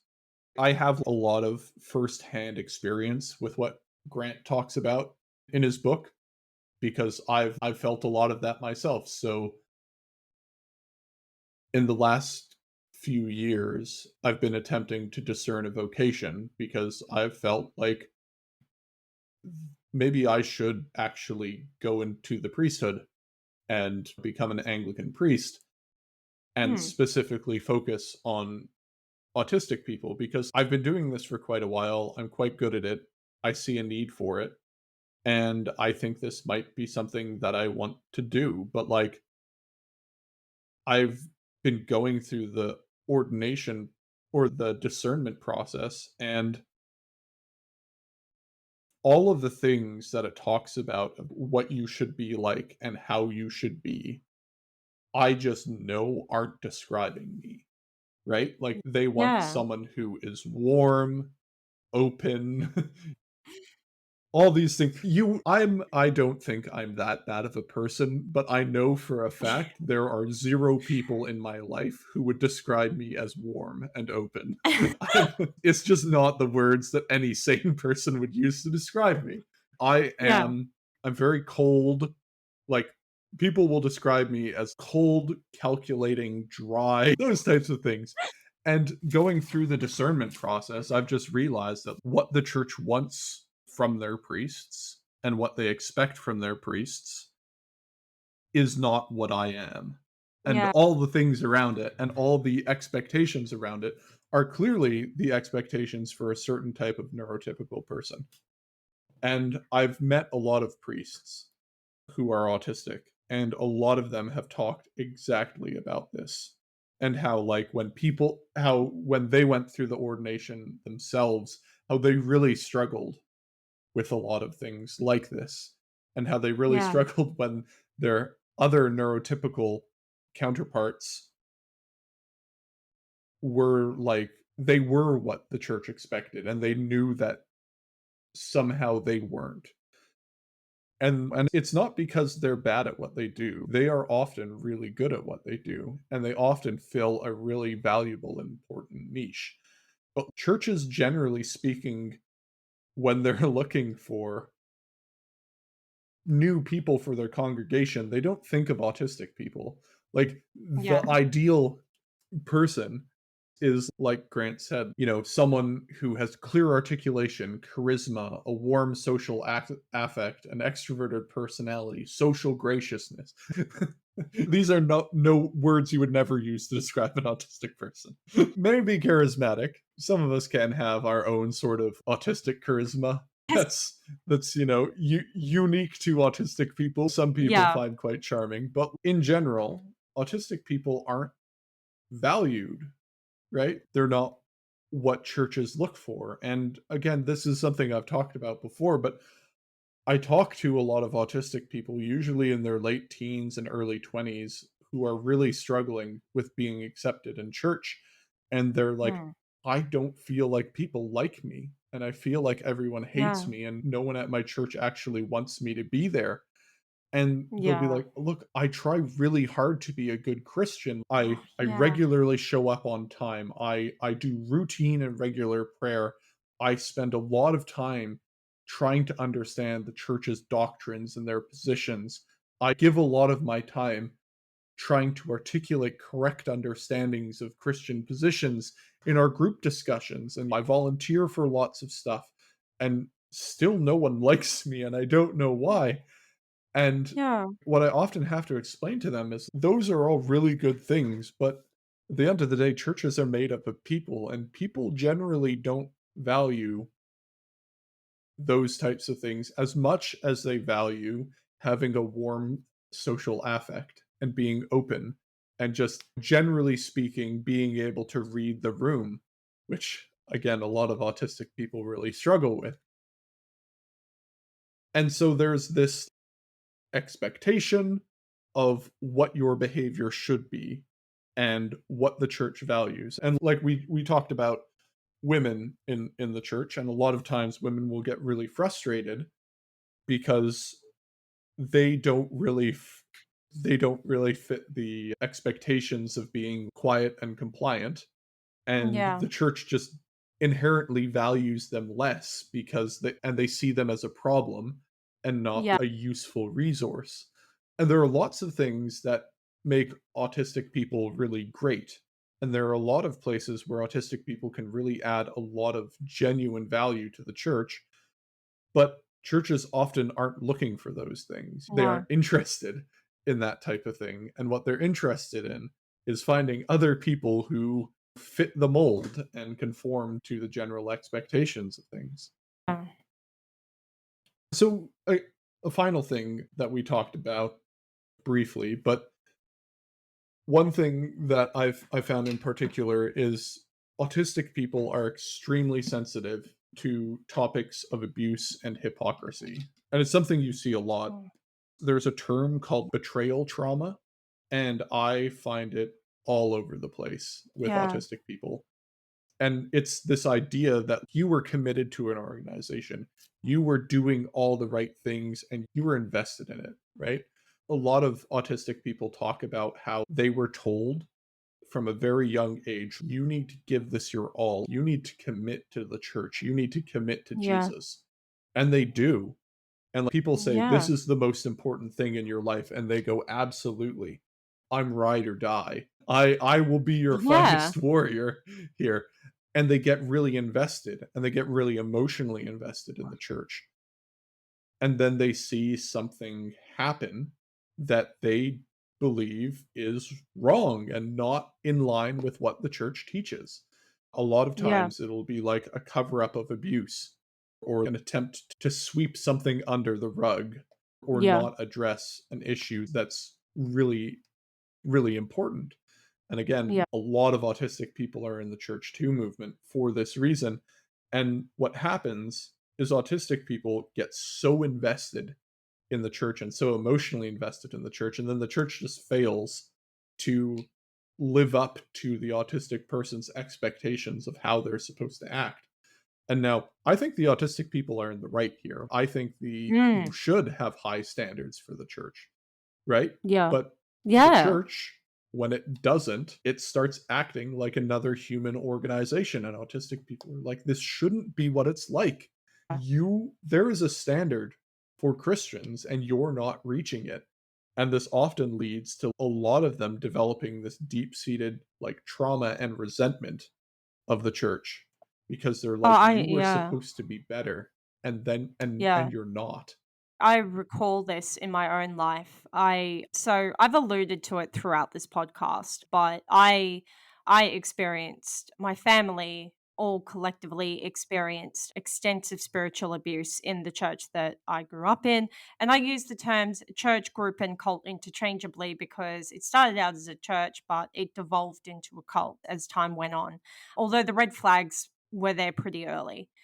And I and this is a story that I don't like. I have often shared, but I've not gone entirely into too much detail, largely because I never want to identify the people involved. I have respect for their privacy, and also just because a lot of them a lot of it was just still a sore point.